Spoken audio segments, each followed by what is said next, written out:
Hey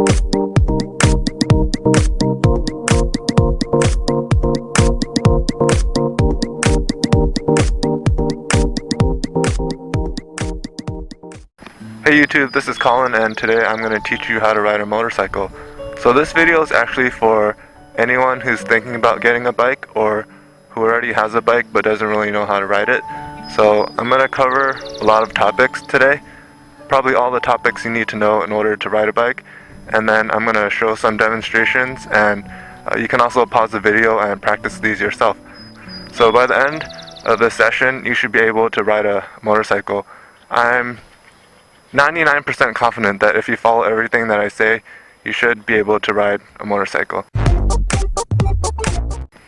If you haven't bought a bike yet, I would highly recommend a Kawasaki 250R Ninja because they're pretty cheap. They're around $1,000 to $2,500 used, and they're also very forgiving in case you make mistakes, because when you rev the throttle, if you go like this, you might go 25 miles per hour, but on a 600 bike, if you go like this, you'll be going 25 miles per hour, and if you go like this, you'll probably be doing 60. So it's probably more user-friendly, and the bike's lighter, and it's also lower, so you can put both of your feet down on the ground, and you have more confidence when riding. And also, the insurance is cheaper, and you get better gas mileage. I get about 55 miles per gallon for very aggressive riding. I wouldn't recommend getting a 600 to start with because they're a lot heavier, they're harder to control, and I think you wouldn't enjoy it as much.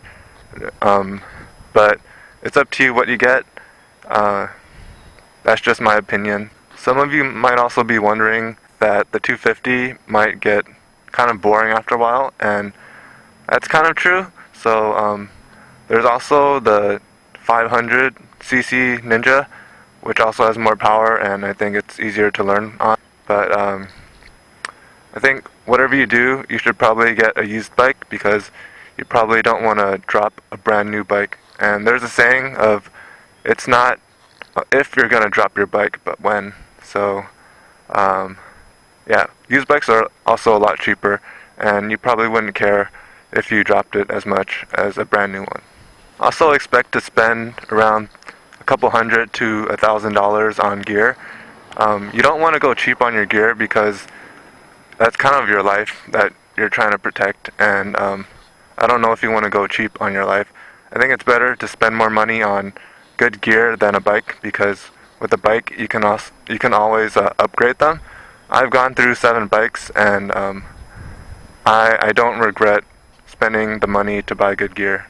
So for the gear, any DOT approved helmet is fine. There's $50 HJC helmets. They offer the same protection as probably a $300 or $600 Shoei or Rye helmet, but the difference is that the higher end ones, you're usually paying for the brand, and they're also a lot more comfortable. Like, I know the Shoei ones, the molding inside the helmet, it conforms to your face over time, and it's also a lot more silent. So if you have a loud exhaust, you probably won't be able to hear that as much. Also for jackets, if you can afford it, I would highly recommend a full leather one with padding, and gloves. Also recommend leather. I got these ones with the gauntlet here, so it kind of protects my wrists in case I fall. And there's also leather pants. I don't have those, but if I fall, then that's kind of my problem. And I have these CD boots that offer protection as well. So spend money on good gear. You can always upgrade your bike later.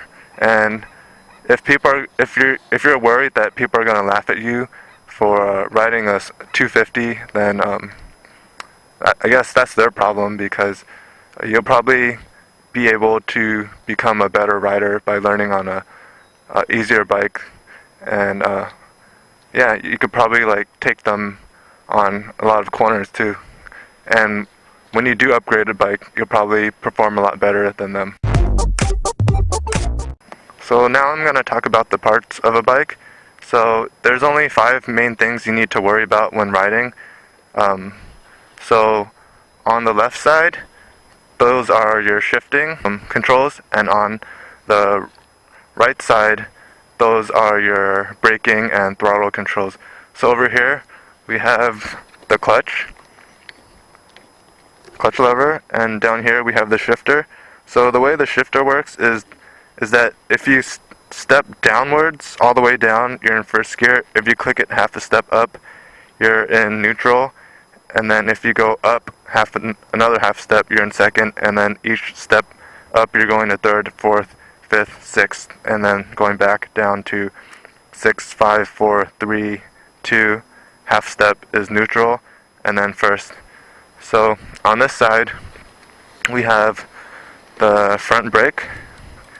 Here's the throttle, and down here is the rear brake. So I guess for completeness, I'll tell you about the other controls too. So over here we have the choke. If your bike is carbureted, you'll probably have a choke. If it's fuel injected, then you probably won't see this. So essentially, if your bike is in the cold and you're trying to start it up,